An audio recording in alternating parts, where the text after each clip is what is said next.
Okay, let's do this.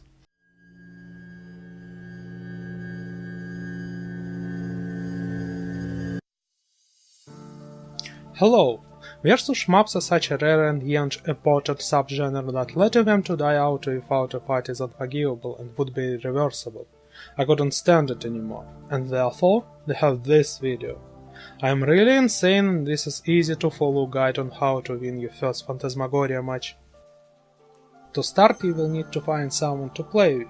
You can either ask few of your acquaintances via direct messages, join the conference with a dedicated PoFV subchat, or participate in the tournaments that happen from time to time, and do not ever attempt to ask in general Touhou or shmup chats unless you can withstand heavy trolling on everyday basis, and unless you can expertly insult the mother of the Jesus himself. Now, say good lucky and find yourself a delicious opening before dusk. The next question is, what do you play? I mean PoFV, sure, but as this game is nothing like this game, so is the PoFV, a lot more contradictory than it looks. First of all, you have to choose the girl or pool of girls that you are going to use. There are two key factors, the absolute strength and the comfortable speed. So, the relative strength in the individual matches can be changed by the difference in experience, knowledge and skill of participants.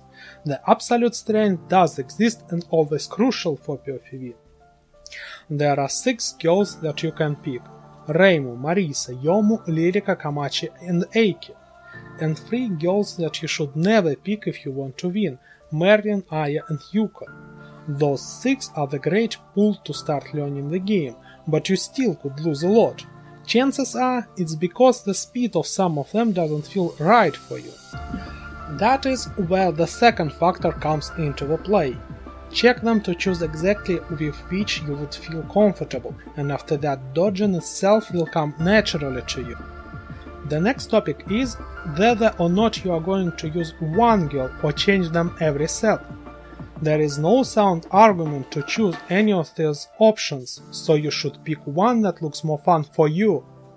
If your opponent argues that your way is wrong, politely but firmly refuse to change it. He knows nothing on what he is talking about. However, you should know that Western tournaments often use system of one character per set, and therefore you would have to pick 3 different girls for a full best of 3 match.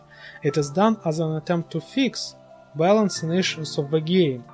The last topic that will define the gameplay is the difficulty. The rule of thumb is simple. Unless it's impossible, choose Lunatic. Decrease in difficulty increases the boring beginning part of every, and I mean every, PoFV round. It also changes the balance, rendering some of the fine characters as useless and some of the barely acceptable as great.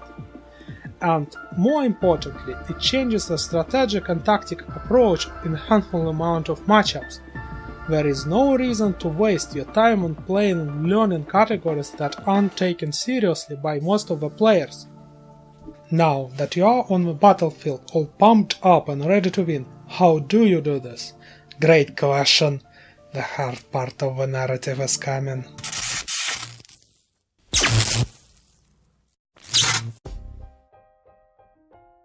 Victory on PoFV is a matter of probability. The last is affected by the efficiency of 3 main actions that you can execute in the game: the reflection of the bullets, dealing with bosses, and dodging.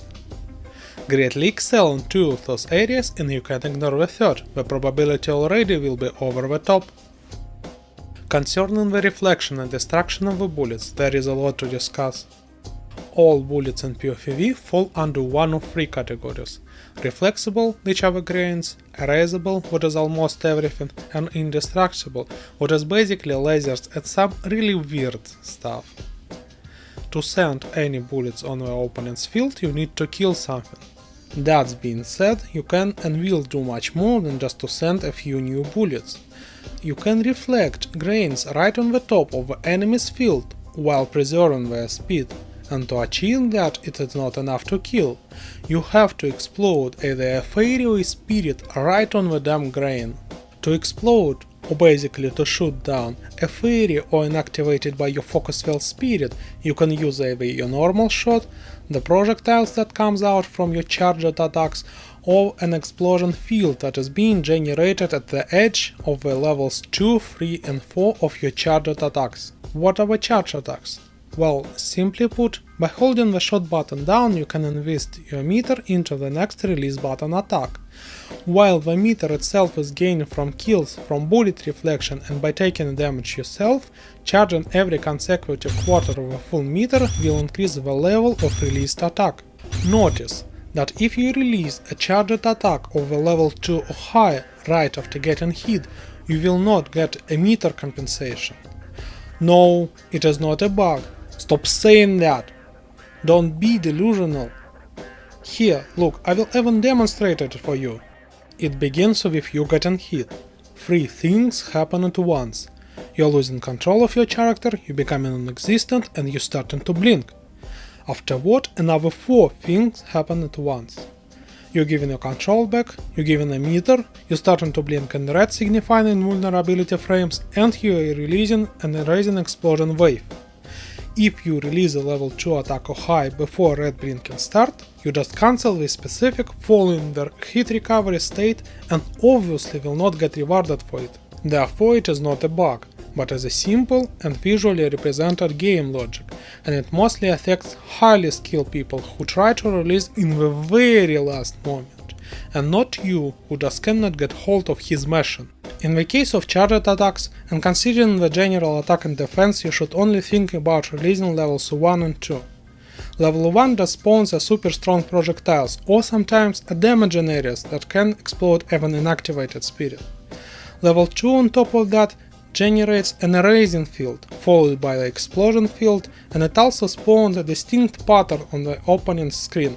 Also, although it is possible to skip charging by pressing X and releasing your entire meter at once. If the specific situation wasn't present, then it will remove the first gauge bar as well, decreasing your ability to defend yourself and to deal the real severe damage. I would recommend to think twice before using this option. And that summarizes up the weapon system that you have. In addition, there are 2 tricks to reflecting as many grains as possible and to sending over as many bullets as possible. First of all, chaining.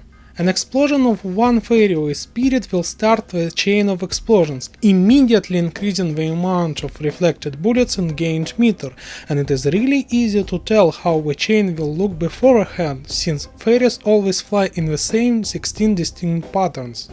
Secondly, it is important to understand that PoFV has a lot of limiters, in particular the actor and the bullet limits. Namely, there are only so many fairies that can be present on the field at once, as well as there is a finite number of grains and there is a different finite number of non-reflexible bullets that can be present on the field at once. Obvious conclusions from aforementioned information are following: that the chaining is good because it does both, it sends more projectiles to your opponent and it does it consecutively, what kind of bypasses the bullet limiters.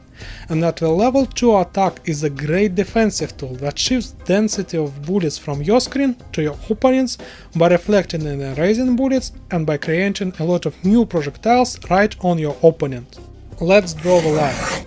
Chaining explosions, gaining a meter advantage, erasing bullets around you with level 2, creating a simultaneous explosions with level 2, gain your meter back, repeat.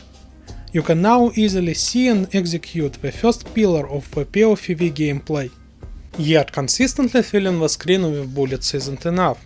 You can change the landscape of the battlefield itself by summoning your avatar, a boss, on your opponent's field. And it is time to discuss how to bully bosses. Every boss appears on the half of the screen for a segment of time and periodically launches one of 3 patterns at you, which primary function isn't to force you to dodge anything difficult by itself. No, most of them are there just to restrict your movement and to provoke you to go macro around. As I said, it is usually about changing the landscape, not feeling it. Therefore, your goal in this case is to minimize the time that boss spends on your half and to increase the time that it spends playing with your opponent. Of course, you would summon the boss anyway, especially in the later game, but yet again, by understanding the principles of PoFV inner workings and by abusing them, you can reverse just an RNG into a controllable probability. And there are 3 ways to deal with boss. Firstly, you can time it out, aka the worst way to deal with it. Boss will stay on the screen for somewhat around 20 seconds while fully launching all the attacks that it should launch, 6 to 5 on average. Secondly, you could kill it, although not all characters are that good at dealing damage on the distance, and it is often better to just take care of our business instead. However, if you manage to kill the boss or an incarnations of the devil itself, then one of 4 items will be dropped. Grabbing them is relatively easy, just use your level 2 to clear the area around. And if it happens to be a gold item, you can press X after level 2 as well, since you can, and considering how nasty those level 3 patterns tend to be. And the third way to deal with boss is counter summon, aka the best way. It works because only one boss can be present across both player fields. And it is an exceptionally good method because it works in both directions at once. The thing that is responsible for the boss summon is this, the spell point counter. When it reaches 100, 300 or 500,000, the game declares the boss warning. Thus, to control the boss is to control the spell points. Spell points come from kills and reflection of the grains. What there is to manage then, you ask? Well, just 2 things really.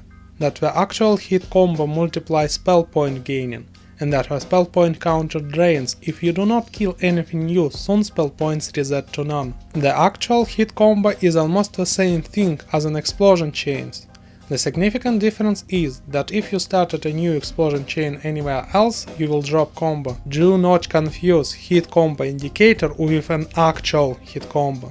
Velocity goes up only when a fairy, spirit or a boss is being killed in the chain, while indicator includes the reflected grains as well. As the result of an actual hit combo multiplier, in the cooperation with high rank, bunch of stuck together spirits, grains and a few fairy things will be enough to get 100,000 spell points just after one shot. And that is why it's sometimes more beneficial to let go, stop shooting and let spell points to reset to 0, so that 100,000 is enough to summon the boss, or that you have an ability to summon a new boss at all, and not stuck with 1 million. The system feels very similar to the Donpachi, and I think that is why you will hear a lot of people refer to this important strategy as dropped combo, when they actually meant dropping spell points.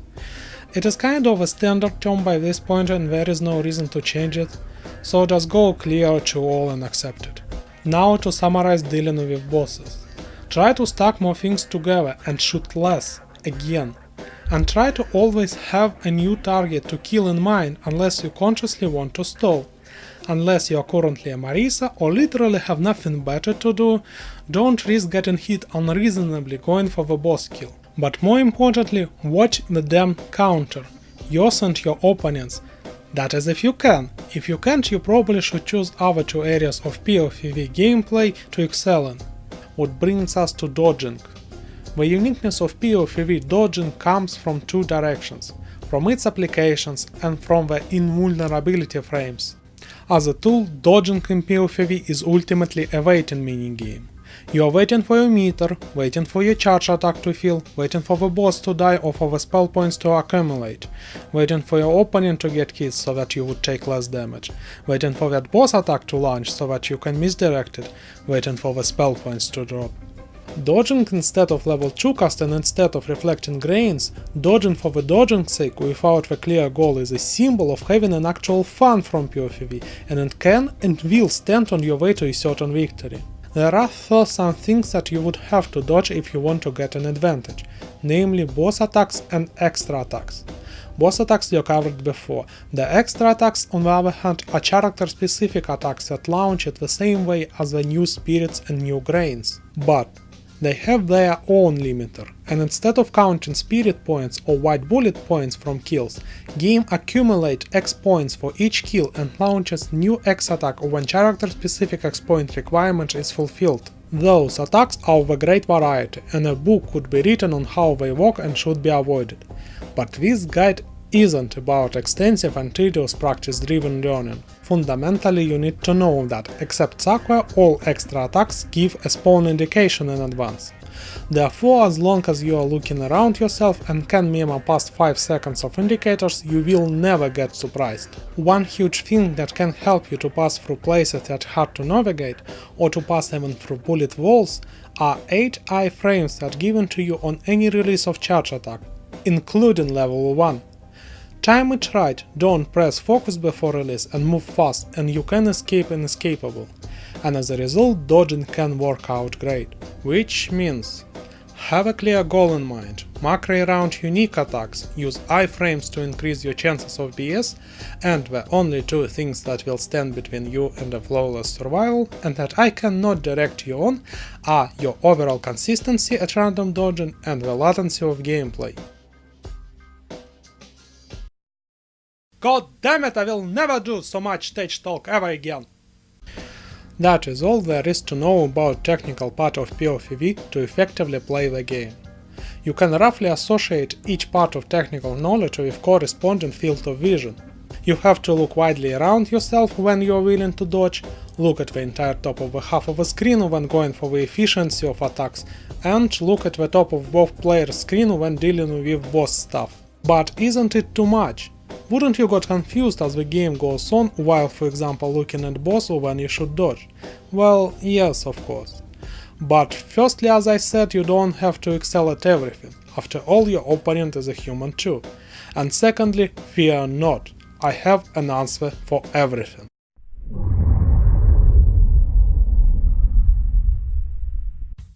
Yes, I know. Flaw is something what only desperate people turn to, right? And I'm certainly mean to say that there is no hope in PoFV, at least in the form that you usually have it in other types of arcade shooting games. There is none. The word hope in regards to PoFV sounds more like an insult than anything else, because you can be utterly defeated here, and that is why this type of game is so important. There is always another run in Yoast, in PCB, Kitsui, Bara or whatever, and you never get actually defeated there, just delayed by another couple dozen of hours, and so what? The more I play PoFV, the more I'm losing the sense of value of individual runs in those generic games. It has something to do with how personal each match feels compared to statistical green for the one good run. There were matches that I remember in details for months, what I could not say about any of LNN attempts that didn't reach the goal. PoFV is just genius like that. It puts you in a unique situation and gives you tools to overcome it once in your entire life. Tools that you are consciously and emotionally invested in, like the sick level 1 iframes dodge main, or specific spell points resets. Moreover, you know how Phantasmagoria as a genre was heavily built on the contrast between very comfortable state of body and mind and horrifying pictures. PoFV is a lot like that too, a never-ending nightmare compared to fixed by player exact and extremely sanitized strategy roads and comfort of generic shmups. The people who complain about how this game is an awful RNG bullshit just approach it wrong. The necessity to win this one particular match doesn't dwell on them, so they continue to think about all shmups as a grind genre. That is where flaw comes into the play. It is one, not only, way to play each match to win, and that is where the actual horridness of PoFV lies as well. This never-ending nightmare, which clearly is the point of the game, will be very short initially. Game suggests that you could take fighting-alike approach, putting in a decent amount of lab work before even starting your first serious matches, but it gives you zero tools for that. You can't practice hitting chains, can't practice never the boss attacks or the launched charged patterns, can't even start a game from 3rd or 4th minute. Spoiler alert lets you skip only rank changes, and the AI doesn't launch as anything remotely close in the terms of bullet density to what the human opponent would do anyway. Well, I guess there is only so much that you could expect from dodging, and those two cornerstones, the perception of it as a failed kind of grind zone, and initial huge time investment requirement into not so perfect fights, will always stand on the way of its popularity. What brings on the question, what exactly changes in the game over time, and if you just embarked on PoFV versus, why you will rather kill your opponent than to survive yourself? The most important thing is the overall rank. On Lunatic it starts at 8 and increases by 1 every 15 seconds, maxing out at 22, right on 330 timer. It affects bullet density, bullet speed, the spell point gain, the amount of created bullets and usually amount of X attacks. There are two more ranks, visible on the left and right side of the meter. Both start at 8 or 9 and max out at 16. Left rank of charged attacks, goes up by 1 every time owner releases level 2 or level 3 charge and goes up by 1 every minute, increases the amount of bullets or improves the form itself of launched attacks of level 2 or level 3. Right rank of bosses, goes up by 1 every time anyone summons a new boss and it goes up by 1 every minute. Not surprisingly, it improves boss attacks. As a result of those variables, you can split all PoFV matches roughly into 5 zones. Ending of input check zone. Bosses starts to appear, weapon levels up, round 2 or 3 probably gets 16th overall rank and therefore skips zone 2. Ending of zone 2. Bosses and then charged attacks are maxing out, becoming significantly more difficult to dodge. Lily timer accumulation speed is maxed out as well. Ending of zone 3. Rank gets up to 16th, bullet generation start to hit limiters and the spell point gaining usually hit limits of value per unit as well. Ending of zone 4, rank hits 19, X attacks start to hit the limiter as well. Ending of zone 5, rank is 22, speed of bullets significantly increased, from this point on it's anyone's game. In the reference to this layout, you can clearly decide what you should be working on just by noticing after what zone you usually die. It should be marked again, however, that overall rank is the most important thing, and strictly speaking, up to 330 you will have to do a safe throw roll every 15 seconds just to see if you can handle it. Therefore, the role that you can assume to yourself and your opponent is whether you and him are going to follow pacing of the game or go against it. For example, you can look at this piece. Game went beyond 330 already, and a natural thing to do is to keep pacing and efficiently use level 2. But Lunasa decided to stop attacking and to reset spell points, feeling that there will be coming less bullets right now and it is possible to just dodge. She changed the flow of game. Raisin, however, failed to notice that and continued to assume that she will get her level 2 back right away. Certainly Raisin got unlucky with side on which they respond, but the entire situation could be avoided. Here is another example. Yomu, on the right side, counters the boss and goes along with phase 3, instantaneously launching level 3 attack on top of it, relying on current difficulty to dodge those things manually. Generally a very strong move that should at least force Marisa to waste her entire meter on defense and not on killing the boss. However, Marisa, in focus, dodged halfway into first level 3, used her level 2 blast wave in the corner, just enough to create additional space for herself and to send very small amount of bullets and a huge amount of X attacks. And then she dodged halfway through the level 3 second time, what changed the pacing of the game from exchanging level 2s and reflection of the bullets to an actual dodging, in what Yomu had a disadvantage while forced to dodge random patterns of grains and X attacks before Marisa was forced to do the same. Unlike in the previous example, here both players try to actively enforce their vision of the game development, but one of them turned out to be wrong in the end. Believing in a possible specific pacing of the game for the next 10-15 seconds and enforcing and investing into that type of pacing, that is what I would call feeling the flow of PoFV.